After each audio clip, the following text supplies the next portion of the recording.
Yes. You're welcome. Did you drink it? Only a sippy. A sip, it's like half gone. Sorry. Oh well, what'd you get? Dark roast. You want a sippy of mine? Sorry, I just threw up a little bit. Who wants hot bean water? Well, me. Ew. So, what's up? What are you up to today? I went for a little run, now I'm drinking some coffee, took a nap. Pretty rough day. Life as a professional runner, right? Yeah, it's pretty rough.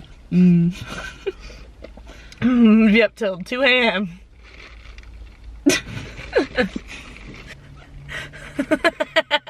On board. I have to cut this. I'm not gonna be able to do this straight through. Yeah, no way. Okay, what questions? This is so awkward. Why are we so awkward and not funny? This can be part of the video where we just tried to act and it ended up really bad. Should we do that? Where we try to act? Well, we can just show that we actually failed the part of it. Ow. Ew, don't touch me. No. I love you. Okay, well, we give up on that idea. So now You're never giving up on that. Yeah, I've given up on that. I'm such a bad actress. I got a text! Ellie, do you have a boyfriend? Let's start off strong. Let's talk about Ellie Abrahamson's love life for a video. Let's do, well, we can just do it in this video a little short. Perfect. All right, Ellie, do you have a boyfriend? No. I'm 28 and I'm still single. People are gonna believe I'm actually 28. I know, Ellie's only 24. I know you guys all thought I was 70. Wait, you're already 23? I'm almost 24, January 11th. It's almost Ellie's birthday. Wish her a happy birthday in the comments. Yeah, wish me a happy B-Day because I don't have any real friends anyways, so. This video is pathetic so far. All right, Ellie, let's get straight into Let's get straight into it, Let's Emma. get straight into the fun facts. How did you get good at running? Like, when did that switch happen to where you, like... To what, where it wasn't bad? Yeah, I remember Ellie telling me one time, probably senior year in college, all of a sudden Ellie got really good at running. And, you know, the years previous, Ellie was always good at running, but there was always something holding her back, you know? There was a... in workouts... Oh, yeah, right. In workouts, you know, she would be with us. I was more of a workout warrior. Yeah, Ellie was definitely a workout warrior. She would always hit the times, always would be with us. But then when it came to racing, she always, you know, fell back a little bit. Bad. And we're like, why though? And then, you know, one day senior year, probably not one day, but one day it all just clicked and I was fast. okay, well it probably clicked, or you probably noticed it earlier, but when I really noticed it was when you won your regional to qualify to NCAAs in the steeplechase. And I've never seen you run out in the front like that ever in my whole life, or run that well. So neither did I. So Ellie, and then okay, another little context. I was like, Ellie, like, how all of a sudden did you get, like, super good? And she's like, well, one day I just decided to stop being bad. So, Ellie, take us Inspirational. So, tell us a little bit about that mindset. Yeah, well, running is just a lot more mental than you think. And for the longest time, like Emma said, I was more of a workout warrior, where I'd always try really hard in practice, and I'd always do well. Like, I don't think I ever... You never died or anything. No. You're always with us. Like, I'm not really a dyer. Like, I don't really die in workouts. I'm always pretty, like, on point with that. And it just took me up until my senior year to realize that I needed to apply the same mental strength that I had in workouts to races and just not put so much pressure on myself. Because I feel like that was the main thing. I would get so nervous. What would you do in, like, the middle of a race and where you just, like... Because there was always, like, a point in the race where you just, like... kind of give up. It's like, I don't even think it was that. It was like, maybe I did do that too. But that's why like, there was always a point where you just gave absolutely up. slacked off and just, yeah, quit. But I think it was more like just I got so, thanks. Bye. No, I probably did. But honestly, it was more like the nerves beforehand. Like I would just get like so nervous before races that I would drain myself and like just overthink everything. And like, right when I started experiencing pain in a race, I would freak out about it and think I was like dying or something. That was like my problem in high school. Like as soon as it got hard, like after the first mile, I'd just be like, ugh, and like give up and just, I don't know, think I was way more tired than I actually was. So I think it just took me like, just over time, I like finally realized that I wasn't gonna die. Like I started to trust my training more, and I obviously started making physical, it's getting like steamy in here. Whoa. And obviously I upped my mileage and got like a new coach and training program, which helped too. But for the mental part, this is such bad. What the? I think it's my dark roast. I lost my train of thought. It just took me a long time and to realize that I did not need to put so much pressure on myself going into a race. And I was taking a more relaxed approach to running in general. But then how, like, because there's such a difference between sitting back in a race and then leading the race. Like, how did you go from just, you know, not giving up to leading the race? Because there's a big difference. I feel like when I was in college, I wouldn't give up, but I would just be sitting towards the back. No, I remember the first race where I actually made a point not to run from behind, like to actually lead. I don't want to say lead, but just like go into it. Go with the front back? Yeah, go with the front pack. That's a good way to put it. And that was my first ACC indoor race. My first 3K that was like the fast heat.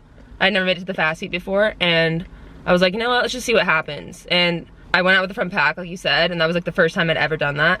And I didn't die. Like I was literally there until the last lap. And I was like, what is happening right now? Like it kind of just like hit me in that moment that I was like with national caliber athletes and that I could run fast. Like I had never done that before. And it was such a cool feeling, and obviously the race went well, and after that, I just had a lot more confidence going into all my other races that followed. So it just took like one time to really change my whole It's honestly so mental. It's just, you gotta believe in yourself. Even if you're like not the fittest, like you have to go in just believing that you can do it, and then it's like crazy how much you can actually accomplish. Yeah, no, I agree. Like obviously there's a huge physical part. Well, there is a big physical part, but if you're like hitting times in practice and your teammates are running faster than you, it's the decision to like go with your teammates. Yeah. If your teammates are racing so much faster than you, even though you're hitting the same times in practice, like that's where you can make a change mentally. Of course my camera dies. Oh, it zooms in super. Why did it zoom in a bunch? That happened to me on my camera. I don't know why I was doing Whoa! I don't know. I'm tired. Drink your coffee. I already finished mine. Help. That's why I'm tired. You already finished it? Help, I'm gonna be up till 3 in the morning. How did you decide on the school that you were going to? Like, take us through the recruiting process for you. Well, I wasn't a super high caliber athlete in high school. What were your PRs? 10:46, 3200, and 4:59, 1600, yeah. I guess to put it into perspective, like back then, the best times in the country, like if you ran under... Yeah, this is like a little, I'm like 80, so back then that was actually really fast. Now people just do that in workouts. Yeah, so now there's like it's just a huge difference. Like when Ellie and I were in high school, the best people were running, like if you ran under 450 for the 1600 and you ran under 1030 for the 3200, shut up. No, it's true, but like actually those were like very legit times. Now it's like if you run under 1015, then you're considered legit, I feel like. Is that the time? I don't really follow high school. Oh. Yeah, well, I just feel like a lot more people now are running under 450 and 1030. But that was like if you wanted to get recruited to like the top schools. Yeah. Those were the times that you needed to hit. Mm-hmm. So I wasn't like getting recruited to super top schools or anything like that. So it was a little, I mean, obviously I was still being recruited, but it wasn't like anything crazy. I had to put in a lot of my own effort. So I would like email coaches, I guess. Was it junior year that this happened? I don't really remember. Yeah, junior year. So also the recruiting process has changed too since we were in college. So July 1st of your junior year, coaches can contact you and you can start talking with them. Yeah. But this is not like today's. Today's is completely different. I don't know, people sign early now, so. But that's how it was back then. Okay. So. Yeah, so after July 1st, I got like a few phone calls on July 1st. And then after that, I was just doing a lot of emailing with coaches, and I got a lot of letters sent in the mail. I literally have so many letters. Like, do you still have all your letters? I don't think I have mine anymore. But I just have this whole thing in my closet where like they would send you letters in the mail, and like you could fill out questionnaires. Yeah, I wonder if that still happens. I don't. Yeah, let us know. But let us know. Let us know. So yeah, I just talked to a lot of coaches and reached out to a lot of them on my own too. And in the end, I ended up taking 4 official visits to Wake Forest, Yale, Vanderbilt, and Berkeley. And obviously I chose Wake in the end. And I chose Wake because of a combination of things, like most people. I really liked the team. I actually knew a girl who had ran at a school near us, a high school near our high school, who had gone there to run. So I met her and I met the rest of the team, liked all of them. Just really like connected with all of them and the coach as well. So yeah, you really need to like make sure get along with your you're gonna like your team. And I really liked the campus too. I went in the fall and we don't have like seasons in San Diego, so I was like, honestly that's kind of the main reason why I chose this school, is because the leaves look pretty. Like it was so pretty, like the campus was perfect. Yeah, some things you just, you know, they take you over the edge and you're like, this is it. The leaves. I don't really know. The leaves did it for me. So after I saw the leaves, that was it and I signed. No, but it all just like clicked. Like I just knew, like what, I don't know. You kind of just know. And it was just better than my other visits. And so, yeah, I chose Wake in the end and had a fun time there, obviously. But yeah, the recruiting process is definitely stressful. It took me a while to actually make my final decision just because it's a huge decision. I mean, you have a lot to think about. It's 4 years of your life, so. And I was moving all the way across the country, which is another yeah, it's in North Carolina, thing. right? Yeah, North Carolina. Winston-Salem. Not much to do there, but the leaves are cool. How was your recruiting process? You were a little different. I mean, she was really fast, so. Stop saying it like that. No, my recruiting process was, it was okay. I don't think I did it as well as I could have. One of my main weaknesses, I think, is being like aggressive. And I don't think I was aggressive enough with a couple different schools.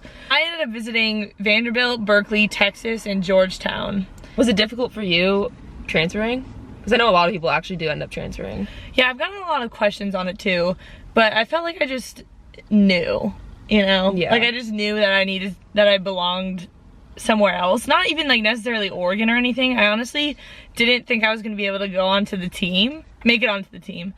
But I shot my shot, I guess, and reached out to the coach, and she surprisingly like wanted me to come in like 2 weeks, which was very unusual. Like I wasn't expecting to leave in the middle of the year, my freshman year, but I don't know, it like worked out super well and I was really happy I did it. But then you always like, also the grass isn't always greener on the other side. You know, there are pros and cons to every place. Like I don't know if I can't speak for everyone, but I feel like at every college, you know, people have pros and cons. You're never gonna find like the perfect fit 100%. Trust me, there are cons to every school. Yeah, well, maybe some people have, I don't know. Yeah, but sure. just like, I can't speaking just based on my own experience. Yeah, I don't know. So there are pros and cons everywhere, but I definitely am glad that I made the decision to transfer. But it's so different for everyone. The transfer process was relatively like simple, but it was just kind of like the moving. It all happened pretty fast. I remember it happened so fast, yeah. But moving in the middle of the year was a little difficult. Just moving because, in general, yeah. Yeah, moving in general sucks, but joining the team, I was honestly like very intimidated because obviously Oregon's a really good school and I wasn't the #1 runner in the country like they usually recruit. So I was getting dropped, especially when I first got there during my workouts. So hard. I know, and I was just trying to stay mentally like in it because I was like, oh my gosh, I don't know if I belong here. Yeah. But then I raced the first race and I just went in with no expectations and I ended up doing pretty well. So yeah. Then I was kind of like, all right. I kind of forgot about like coming onto a new team and how hard it is, like getting dropped all the time in workouts. Yeah. And you go from being like the top on your high school team to being, I don't want to say at the bottom of your college team, but sometimes like. Well, I mean, I was like literally getting dropped by everyone. Yeah, I was getting dropped by everyone when I first. Like I didn't go to a school like Oregon where like people were running that fast, so. Yeah, it was just like a little intimidating, but. Just a tad. Just a tad, but top I don't know. I tried to just be grateful that I was there and that I was gonna improve. Like that's what I just kept thinking about is I'll probably improve if I keep running with these people, even if I keep getting dropped. But it didn't last very long, so that was nice. That's the thing, like you just gotta realize you're not always gonna get dropped. Eventually you'll get faster. Eventually you get faster, and I feel like freshman year is hard anyway. Freshman year is so, I like. Okay, I ran out of storage again, so. Really close again. No, it's not. Oh yeah, just the transition. I feel like my body was always in pain. Especially when I was cross country season, I felt like I was always in pain. No, seriously. Like just going so much impact on the body, and I feel like you're just always walking around too, and it was just like hobbling around. Oh yeah, but like just going from class, like my especially in cross country season when I was at Vanderbilt, the freshman dorms were pretty far away from the like track, so and like the locker rooms. So it was just like a ton of walking. I forgot about all the walking. Yeah, it just takes a while to get used to, but it just gets better and better every year, I feel like. Yeah, it definitely improves. You don't feel you always feel a little tired in college. Yeah, you definitely feel tired. There are outside factors why you feel tired too, like all the homework and stuff. So yeah, you're just always tired. Yeah. Okay, what did you think when you saw that I made a YouTube channel? I don't even. When did you make one again? How long have you? July of 2017, when I was in Eugene. I don't think I really thought anything. I was kind of just like, that's funny. Like, I don't know. I don't think I heard anything. I don't think you had told me or anything. You just like made a video. Yeah, I just made a video and posted it one day. What was your first video?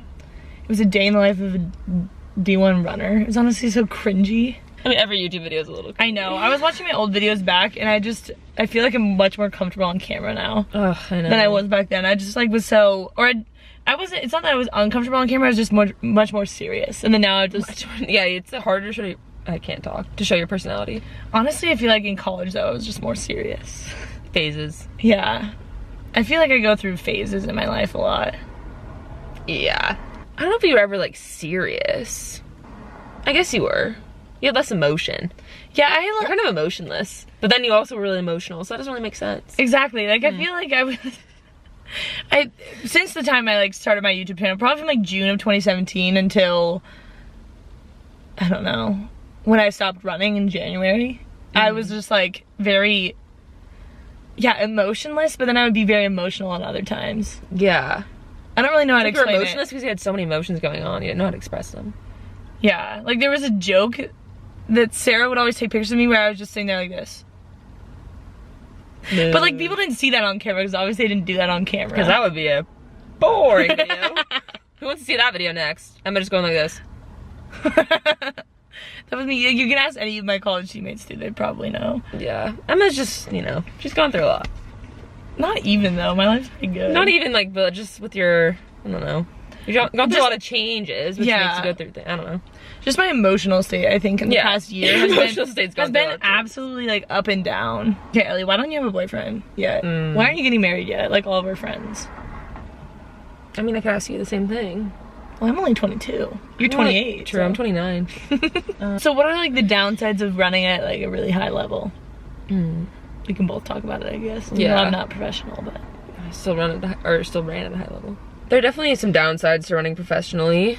One of them being that your social life is a little out of place sometimes. It's hard to meet people because you're working out all the time, you're tired. And most 23-year-olds, or 29-year-olds, 28-year-olds, don't have Ellie's not 29, guys. She's 23, so. I'm 28, so. No. Most 28-year-olds or 23-year-olds don't have a long run, like on Sundays and stuff. I don't know, it's just like very hard to balance a social life when you're running really hard and training for something. So, yeah, there's that. So you're hanging out with a lot of runners all the time. Harder to meet other people. Even just like having other hobbies is just hard. I'm trying to think, yeah. It's like even if you love being active and stuff, after you go for like, what, you run 10 miles for the day, like I don't think you really want to go do other things because you're tired. And like maybe you have a friend who's like, hey, I want to go for a hike. And it's like, no. Kind of tired. Don't want to go for the hike. So what are the pros of running professionally? The pros of running pro. Yeah. Well, you don't have a 9 to 5. Okay, yeah, you don't have a 9 to 5, so that's nice. You have like a more relaxed schedule that way. You don't have to wake up in the summer you have to wake up super early in Atlanta or you will literally sweat off your entire body. But you don't have to wake up super early all the time, which is a huge plus.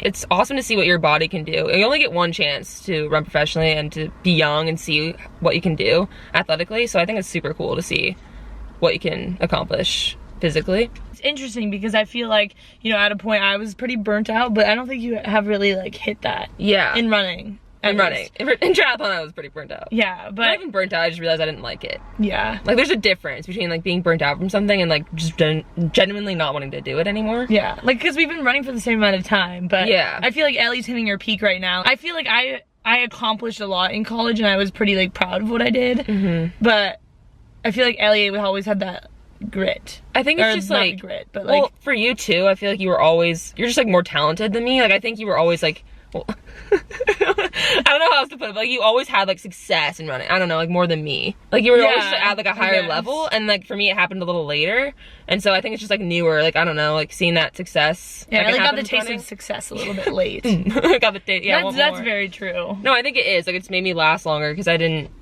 wasn't always like a superstar or anything. And just like I said, taking a more relaxed approach to it, not putting so much pressure on myself all the time. Let's talk about balance. Do you think you have a balance? Let's talk about balance, everyone. In triathlon, no, you don't. Triathlon, no balance. I definitely have a lot more now. Even in college, I didn't really have a balanced life because I was just doing work all the time. Like I was either doing homework or working out. But now, obviously, like I don't have homework, so I can live a more balanced life. I don't know. I'm more laid back with the sport. I just don't stress about it anymore. I don't know. That's good. Or like doing everything right. Like I think it helps so much when you don't have to be perfect. Yeah, like I feel like you look at a lot of the top professional runners. I mean, there are a few that do everything right, but a lot of them are very relaxed about it. Because you have to do something like in a way that's sustainable. I feel like for me in college, I didn't live a balanced enough life. No. Like, I feel like Agreed. I am the type of person I think I need to have a little more fun to really, like... No, seriously, me to run my best. And I think I could have had a little more fun. Me too. Especially my last 2 years, I was like... I was just so serious. Me too. You can even see it in I was not fun. You can even ask my teammates. Like, I was not very fun. I know. Like, I even just look back to my YouTube videos from a year and a half ago, and I'm just like, wow. Like, it was just I was a snooze. No, not even a snooze, but just like, I just knew what I was thinking in the moment, and just like... Yeah, no, me too. I feel like I've just let myself... I mean, obviously, because I'm not completely training right now, but... Oh, it's like, train hard, but you can't do it 365 days a year. Yeah, and I feel like just... Because humans weren't, like, think about it. Like, humans are not meant to, like... I don't know, I'm getting deep now. Going back in time, like, humans aren't meant to live some weird lifestyle where they're just about running and, like, performance. Like, that's not normal. Like, humans are not, like, you're not, I don't know, born on this earth to perform well all the time. That's very true. You have to have fun. That's do. like why I'm all about is just having fun with it. Yeah. Which is, and just not if I do start running again, like, that is gonna be my main thing. I need to live a more balanced life where I enjoy myself in life and also compete. And I think that's been the hardest thing for me is like straying away from that all or nothing mentality that I had for so long. Yeah, honestly, all the Abrahams have the all or nothing mentality. Yeah, like, I think a lot of people do. I know, and I think collegiate athletics just kind of breeds you in that way. You just think you need to, like, do something a certain way. I have to sacrifice everything to run well, but that's not true. That's a really good way. Like, you have to sacrifice everything just for performance, and it's that's like, not true. I feel like my best races were when I didn't put pressure on myself and I just had fun with it. Like, even like my first 10K, like Peachtree, like where I was like professional or whatever. Yeah, like, and you were just hanging out with me, and we were just chilling. We were hanging out. Like, I was not really even thinking about. I didn't even know I was doing the professional race until literally the day before. And then it went super well, even though I was not, like, putting everything into my training. I think that's going to be my goal for, like, 2019, is to just try to be a normal person. Yeah. And also train. No, yeah, that's the best way to go about it, I think. Yeah. Alright, I feel like this video is long enough. We've talked super long. I about thought we should say something else, and now I completely lost my train of thought. Well, the sun's going down, we're turning green. Dang it, it was a really good thought. Oh, well. Alright, guys. Well, this video really took a turn from whatever it was going to be at the beginning. Yeah, I don't really know what this even turned into, so I'm intrigued to find out. Just a little chat, I guess. A little chat. Chat to the fellas and chat with the sissies. Chat with the fellas. Let me know if you guys enjoyed this video or not. Please be honest. It's okay if you didn't. It's okay if you didn't. Alright, guys. Thanks for watching this video. Alright, guys. Thanks for checking out this video. Thanks for clicking on it. Anything you have to say to the fellas, Ellie? Follow me on Instagram, fellas. Follow my own TV. Get me to 7K on YouTube. Get me to... Alright, get Ellie to 7K on YouTube. Go subscribe. I'm a small YouTuber. Help a small YouTuber. Get Ellie to 7K on YouTube. She is a professional runner. So, if you want to see that sweet kinda. If you want to see that sweet running content, go follow her. Sick running content. Follow me on my YouTube and my Instagram. Yeah, follow her on Instagram at Ellie Abrahamson. And that's all. Oh, also, buy my merchandise. Buy her new merch designed by... No, you didn't design it. Not me, Sarah Abrahamson. Here's her Instagram. Alright guys, merch is live now. Go get it. Link in bio. Happy running. Peace out, fellas.